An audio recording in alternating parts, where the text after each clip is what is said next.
Hey everyone, welcome back to our channel. If you're new here, please subscribe. I'd really love that. If you're returning, how you doing? Sound better? New microphone. I heard about all of the complaints and I'm so sorry, but it was either buy a microphone or pay bills because microphones are not cheap. So what I'm going to talk about today is what the agenda really truly is, okay? And I know that I've spoken about this before, but I think that it's important to really drive home what's really going on, okay? Just here you go. Eat bugs, live in a pod, enjoy your life. That's it. Because now I'm going to call them out for what they truly are. They're zealots, okay? And they are not coming for our gas powered cars. No, they want to destroy the cattle and the farming industry under the guise of reducing carbon emissions with a net zero plan. Yeah. Now, the United Nations and their Food and Agriculture Organization, or FAO, is expected to roll out its food guidance for first world countries in an effort to reduce carbon emissions. The message to the rich countries: consume less meat. Just stop eating it, not even eat more chicken. No, no, no, nothing. Okay. Um, we're going to be either bug or plant based. That's it. So, my opinion, if you can financially do this, just stock up on meats. You know, pressure can them, preserve them in some way, dehydrate them, whatever the case may be. Because I don't know about you, but I'm not eating any crickets. Okay. So, this new food system is expected to be unveiled at the COP28 summit next month in Dubai.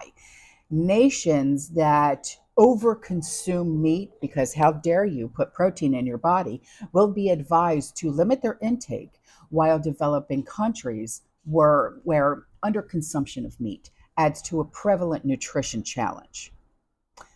We need to improve their livestock farming, and that is according to the FAO. So, how dare us, of those of us who live in what they consider rich countries, nourish ourselves? Yeah.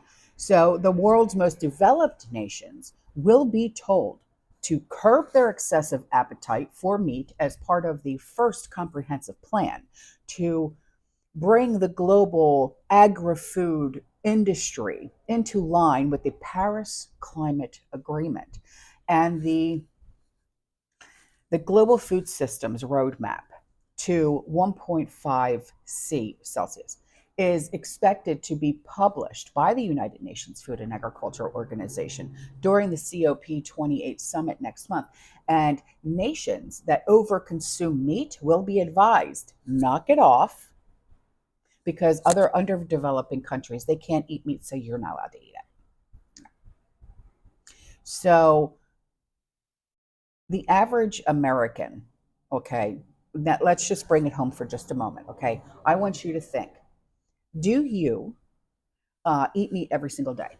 Whether it's a hot dog, whether it's a hamburger, whether it's meatloaf or chicken, turkey, ham, pork chops, what? Okay, do you eat meat every single day? Or do you do like what we do here in my house? We'll do like a meatless Monday or whatever the case may be, or you know, do you just do like rice and beans for dinner, or do you do pasta with just some olive oil and garlic, or what do you do?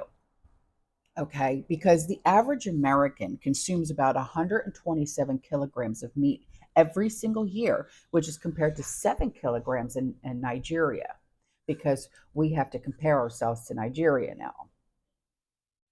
Yeah, because they don't get the nutrition of meat, so we're not allowed to have it either. I'm just saying, because this is what they're actually saying. So this is what we have to abide by now because of their new agenda. Okay, and in the Democratic Republic of Congo, they only get 3 kilograms of meat a year. Yeah, because that's our problem. So the Eat Lancet, LANCET Commission recommends that people consume no more than 15.7 kilograms of meat every single year. Yeah. And that 15.7 kilograms is just above 35 pounds of, it's almost 35 pounds. Let me say that because it's like 34.6789, so just say almost 35 pounds of meat every single year. Okay. So take your average steak, let's just say, okay, it's what, like 6 ounces. Okay, so if you were to eat steak every single day, not saying that you would because you can afford to do that, uh, you know, 6 ounces of meat every single day for an entire year. So that's 6 ounces per day. Okay. And I'm just saying that if you eat meat every single day, regardless if it's chicken, steak, pork, whatever, okay, sausage, don't matter. 6 ounces per day for an entire year. That's actually 2,190 ounces in 1 year. And they want to bring it down, okay, to an obscene amount to where it's